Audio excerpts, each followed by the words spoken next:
Welcome back everybody to another video lecture from Mrs. Semino. In this video titled Atomic Structure, we'll be talking about the parts of an atom, including electrons, protons, and neutrons, how to calculate things like average atomic mass and mass number, and at the end of the video we'll be talking about radioactivity. One of the first people credited with discussing or thinking about atoms is Democritus. He lived in Greece from 460 to 370 BC, and he first used the word atomos, which is where we get the word atom from, and that means tiny indivisible particles.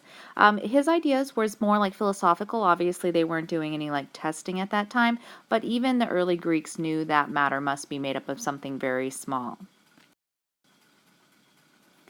Later on, Democritus's ideas were challenged by Aristotle. He disagreed with Democritus because he did not believe that empty space could exist. He was also just more of a philosopher. While Aristotle did not believe in Democritus's ideas of atomos, they did believe in these four main elements of fire, earth, water, and air. It was also commonly accepted that matter could endlessly be divided into smaller and smaller pieces, while Democritus thought that there was like a finite piece that retained those properties. In more modern times, John Dalton is credited with coming up with one of the first atomic theories. He has these 6 postulates or 6 main ideas, and while he was fairly accurate at his time, we did have to make some corrections to these ideas. So his first big idea was that matter is composed of extremely small particles called atoms, so just like Democritus did. He also said that atoms are indivisible and indestructible. Well, we know that atoms are the smallest particle that retains the chemical properties of an element, but we do now know that they are indivisible, that they can be made up of those protons, neutrons, and electrons, so that's where we've had to make a few small adjustments to his ideas. His third idea was that atoms of a given element are identical in size, mass, and chemical properties. And while they are identical in chemical properties, we're also going to learn about something called an isotope. Isotopes have a slightly different mass, but they do retain those same chemical properties. His fourth idea was that atoms of a specific element are different from those of other elements, and we now know that based off of the number of protons. His fifth idea was that different atoms combine in simple whole number ratios to form compounds. So this is like where we get a chemical formula, and I might have mentioned this in class, like carbon monoxide's chemical composition or formula is CO, while carbon dioxide is CO2. They have different properties. I mean, they'll both kill you, but remember that carbon monoxide is going to kill you a lot faster than the carbon dioxide. And then finally, you guys, in a chemical reaction, atoms are separated, combined, and rearranged. And hopefully you guys remember that law of conservation of mass lab that we did in the last unit. And so that's where this idea is coming from. The next major discovery in the development of the atomic theory was when the cathode ray tube was used to discover the electron.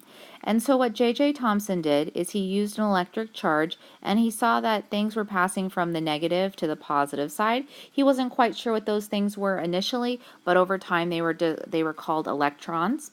And so this discovery or this use of the cathode ray tube led to the discovery or the invention, not discovery, but to the invention of televisions. You might still have some of these fat televisions in the back. This is actually why sometimes the television's called the tube.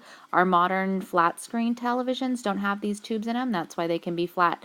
But like I said, that's how, you're sitting in front of the tube that terminology came about. J.J. Thomson, besides being credited with discovering the electron, is also credited with coming up with this model called the plum pudding model.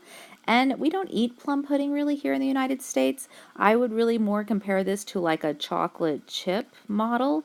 So as you guys can see in the drawing here, basically he thought that there was like a positive pudding, and then there was like small chunks in it, like these negatively charged electrons. So I would call like the positive part like the cookie dough, and then like the electrons would be spread around like chocolate chips would be.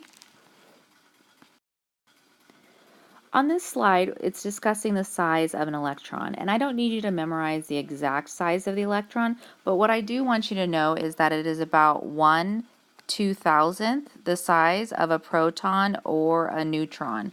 And so what that basically means is if I had a like a soccer ball on the 50-line yard of the football stadium, up in the announcer's booth, it would be like the size of like a pencil eraser, like the top of your pencil.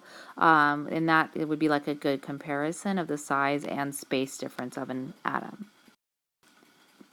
And finally, the experiment that gave us really our modern atomic idea about how atoms are made is this Rutherford's gold foil experiment.